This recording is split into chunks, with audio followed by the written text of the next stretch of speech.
आज का ये वीडियो आपके लिए बहुत ही ज़्यादा इंपॉर्टेंट होने वाला है क्योंकि आज के इस वीडियो में मैं आपको ए टू जेड प्रोसेस बताने वाली हूँ कि बांधकाम कामगार योजना के लिए आपने रजिस्ट्रेशन किस तरह से करना है।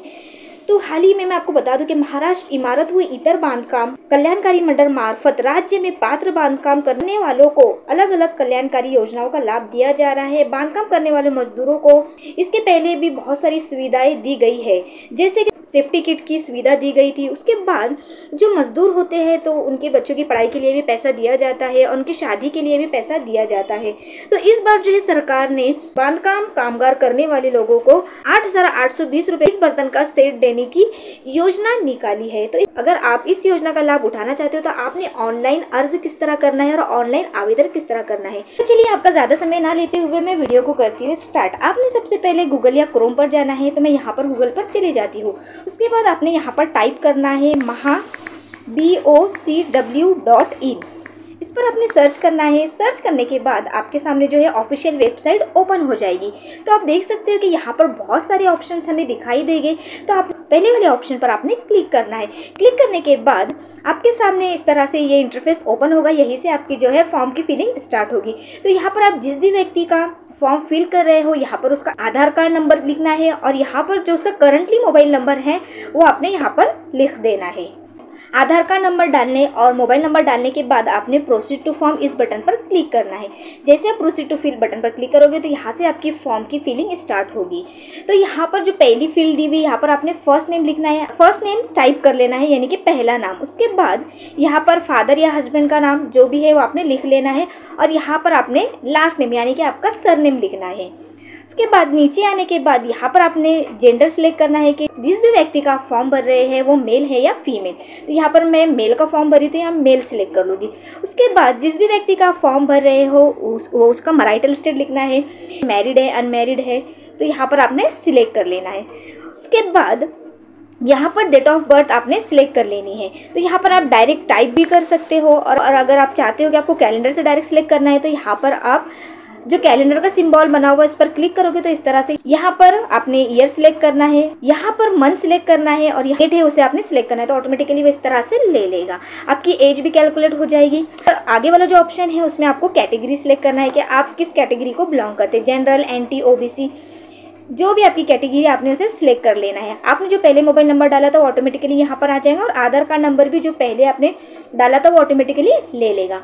उसके बाद आधार कार्ड के ऊपर आपका जो एड्रेस है वही एड्रेस आपने यहाँ पर डालना है।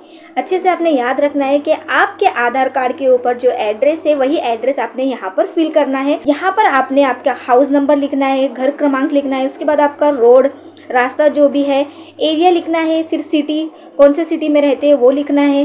उसके बाद यहाँ पर इम्पॉर्टेंट प्लेस नियर बाय अगर कोई लैंडमार्क होगा तो यहाँ पर आपने उसे टाइप कर देना है।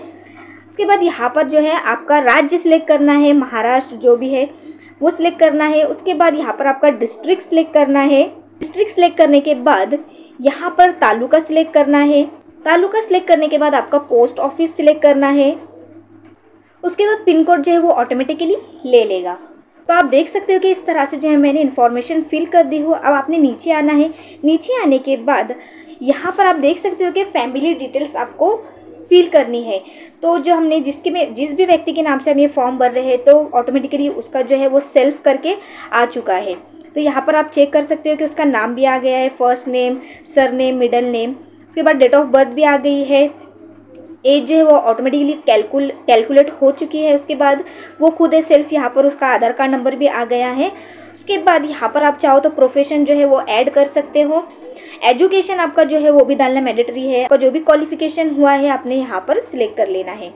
उसके बाद नॉमिनी वाला ऑप्शन दिया हुआ है। उसके बाद वाली फील्ड को आपने खाली रख देना है। अब आपको यहाँ पर एक बटन दिखाई दे रहा होगा ऐड मोर। तो आपके परिवार में जितने भी सदस्य है, व्यक्ति है, उनको आपने 1 बाय 1 ऐड करते जाना है। तो इस तरह से जो है आपने ऐड मोर इस बटन पर क्लिक करना है और यहाँ पर आपने फर्स्ट नेम लिखना है, उसके बाद सरनेम लिखना है, यहाँ पर फादर का नेम या फिर हस्बैंड का नेम लिखना है, फिर उनकी डेट ऑफ बर्थ जो है आपने सिलेक्ट करनी है। डेट ऑफ बर्थ डालने के बाद आपने आगे आना है। आगे आने के बाद वाली फील्ड आप देख सकते हो कि रिलेशन, जिस भी व्यक्ति का फॉर्म भर रहे हो और अब आपने जिसकी एंट्री डाली है तो वो उस व्यक्ति का कौन है, तो यहाँ पर आपने रिलेशनशिप बताना है। तो मैंने जो एंट्री अब लिखी हूँ, तो जिस व्यक्ति का मैं फॉर्म भर रही हूँ वो उसकी कौन है, मदर है, तो यहाँ पर मैं मदर सिलेक्ट कर लेती हूँ।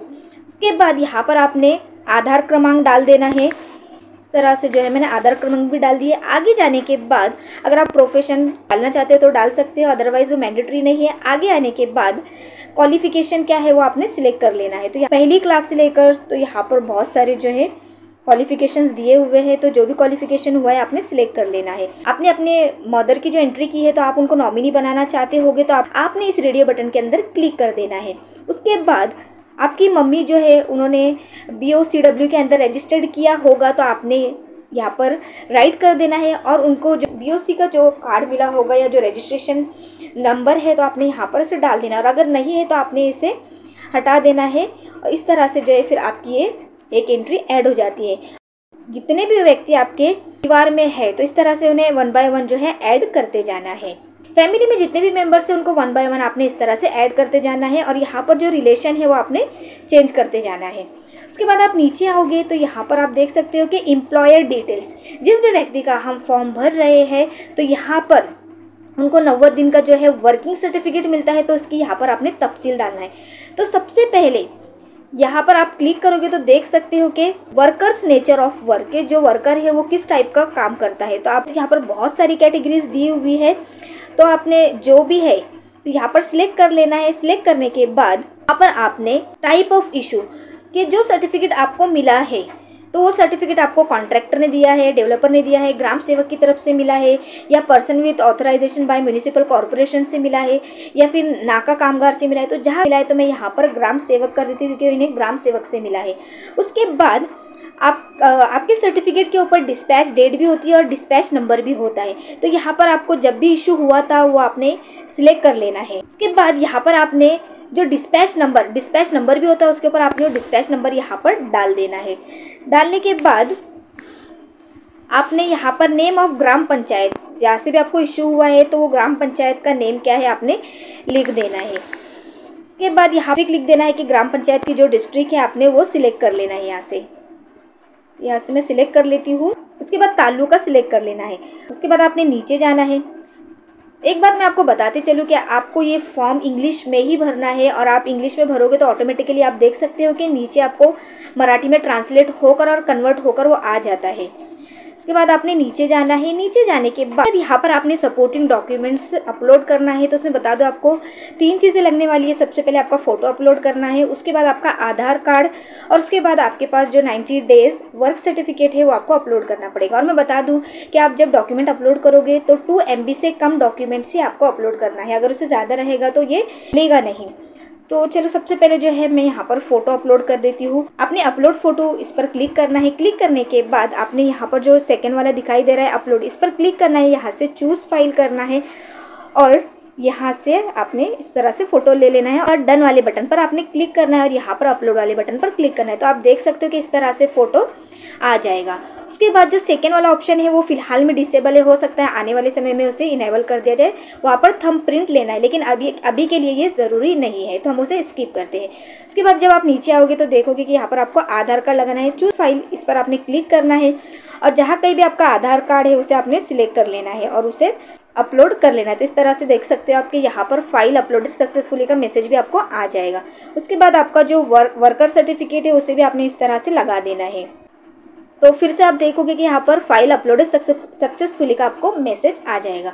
उसके बाद आपको जो नीचे इंस्ट्रक्शन दी हुई है उस इंस्ट्रक्शन को आपने अच्छी तरीके से पढ़ लेना है और उसके बाद इस चेक बॉक्स में आपने क्लिक करना है। क्लिक करने के बाद आपने एक बार इंस्ट्रक्शन फिर से अच्छे से चेक कर लेनी है और उसके बाद आपने नीचे जो सेव बटन आपको दिखाई दे रहा है उस पर आपने क्लिक करना है।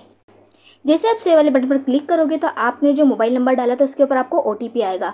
OTP डालने के बाद आपने उस OTP को वेरीफाइड कर लेना है। जैसे ही वेरीफाइड हो जाता है तो आपको आपके SMS के द्वारा बता दिया जाएगा कि आपका फॉर्म जो है वो सबमिटेड हो चुका है। तो आप स्क्रीन पर देख सकते हो कि आपको इस तरह से मैसेज आएगा, आपको एक्नॉलेजमेंट नंबर दिया जाएगा और इसके आगे का जो भी प्रोसेस रहेगा और जो भी प्रक्रिया रहेगी वो आपको SMS द्वारा ही बता दिया जाएगा। तो यही जो है प्रोसेस था, A to Z प्रोसेस मैंने आपको बताई हुई। इसी तरह आपने फॉर्म फिल करना है।